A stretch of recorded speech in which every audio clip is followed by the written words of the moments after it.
If you have any issue waiting on God's time, this video will help.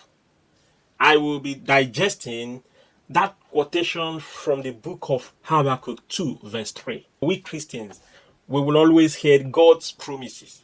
He promised us a lot. So if you are like me who have had series of struggle in how do I wait, how long do I wait, I will be dealing with this waiting situation in this video. So consider subscribing as you wait and see what I will say. Amen.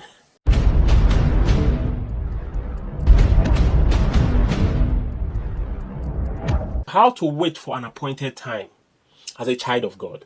That is this video. So I remain your beloved Ekene. And in this station, we do nothing but to hash more of lessons. Lifestyle has pros and cons of everything that we do. It has positive and negative. To avoid bad experiences that we go through nowadays, can as well send me some story or send me some event, what happened and what really occurred here or there, and then I will chip in one or two lessons that I will pick out from there. All I do is to screen out lessons and squeeze it and make it simple for understanding, make it admonishable and make it eatable, because some lessons are very bitter, but the more we hash it and digest it to our own easy going language, you will see it more easy and to follow. Subscribe to this channel and that will help me to take it more serious and do better as time goes on. Thank you. Let's talk about this. Actually, I will have part 2 of this video. Don't call it off after watching this part 1. How to wait for an appointed time.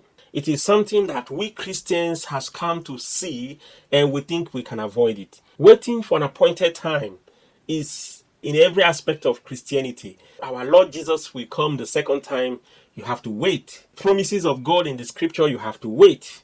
You finish prayer, the answers are yet to come, you have to wait. Waiting, patiently waiting and waiting will always appear in the scripture. It will always appear in your heart. People who give advice will always say, wait upon the Lord. But today in this video, I will want to deal and digest how this waiting, how to make it more easy for us. Let's take a slight insight from where it has appeared, and why it appeared in the Bible. Habakkuk 2 verse 3. It says, for the vision are yet for an appointed time, but at the end it shall speak and not lie. Though it tarry, wait for it, because it will surely come. It will not tarry. So I am used to this quotation because my father will always quote me this verse, and in fact you will hear it from your pastor, from your spiritual counselors and so on. This is a very good verse. It happened when the children of Israel were in captive. They were waiting upon the promise of God. The vision that they had already were becoming irrelevant. They have been waiting. They knew that the prophets among them has prophesied that God has a plan for them. God is doing something new for them. At this point in time, they were running out of faith. They were running out of patience. And Habakkuk, as one of the younger prophets then, raised his voice and prophesied about wait. It will surely come to pass. Trying to encourage them to be stable. Trying to encourage them to stay put. That they should not give up their faith. That they should not slumber. That the promise of God will definitely take place. You see, today is the same thing that we are going through. We've heard a lot of promises in the scripture. We have also received so many confirmation in our spirit what God is about to do, the new things that God is doing already. The manifestation is all we are talking about here. The techniques on how these things will work.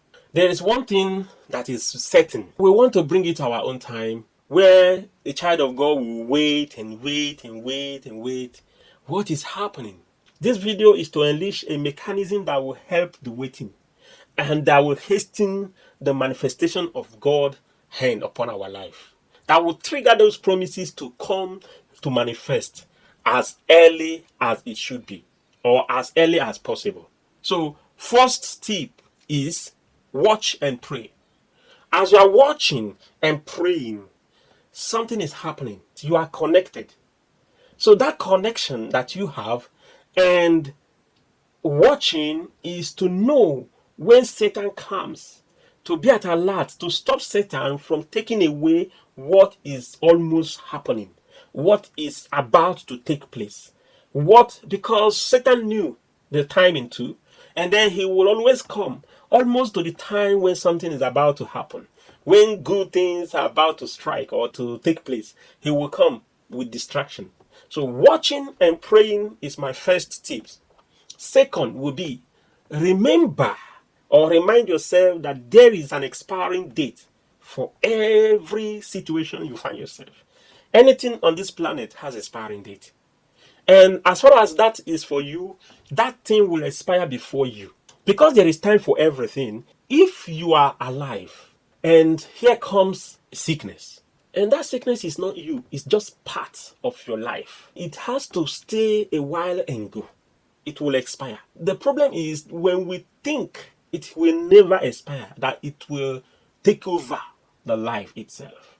That is what I'm trying to quench in this video.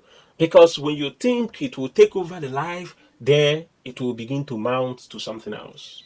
Remember, it has expiring date. What is that we go through normally? We have so many needs. We have issue of health, we have issue of finance, we have issue of family, we have issue of relationship. Things we go through nowadays are many, but they are just few compared to your life. Anything that comes close to you has expiring date. That is why if you are rich, if you are born wealthy, and you are not careful, you will lose it. Because for you to continue to be rich, you have to maintain. So number 3 is don't exaggerate the situation. If you exaggerate the situation, for who and why? Why would one exaggerate what is happening? It's just trying to fuel the circumstances. I know what I'm saying because I went to doctor one time. I wanted doctor to prescribe me a medicine for headache because I was having a very hammering headache, and the doctor he wanted me to just go and take paracetamol, which you don't need any recept for that. So, but I just wanted something stronger because I think maybe it's a fever, you know. So then I have to kind of exaggerate the situation. But do you know where it nearly landed me? So when I was trying to tell him, it was hammering me here and there, and I was trying to demonstrate so nasty and to make him feel pity and write something stronger for me. And then he was already calling a different ambulance. He was already trying to make a plan to take me to a higher hospital. And it was not really true. And guess what? I couldn't withdraw from what I have started. When they took me there and they now run checking on me and they say nothing is wrong with me, how then? I have blocked my way. At that moment, there is nothing I will tell the doctor that he will agree. So it is actually a negative thing physically and spiritually to do. Don't exaggerate what is happening. But that doesn't mean you will not speak out. Because Bible says we have not asked. You know, the more you ask, your joy will come to full. And if you ask, wait. If you ask, don't take it so serious. Don't take it so exaggerating. Because the more you amplify what is happening, the more you can't wait anymore. The more you yourself will lose focus. You lose your stamina the more. And that is the point number 3. Then number 4, I want you to know that the Bible said that the joy of the Lord is our strength. The joy of the Lord is our strength. If you must take anything from this, keep your joy. Your joy is that precious stone that Satan will always attack. Now and then you'll be struggling to keep yourself intact. Satan might not be able to take your joy, and then he will deflate it. He will puncture it. And then you will pump it again in the morning. Before evening, if you are not careful, you will be very, very shabby. You know, you will look so deflated. If anything should happen that moment, you are faithless. you are without joy of the Lord, and therefore you are powerless. And this is the point. So for you to draw what God is doing in your life, for you to see it manifest as quick as possible, your joy must be in full.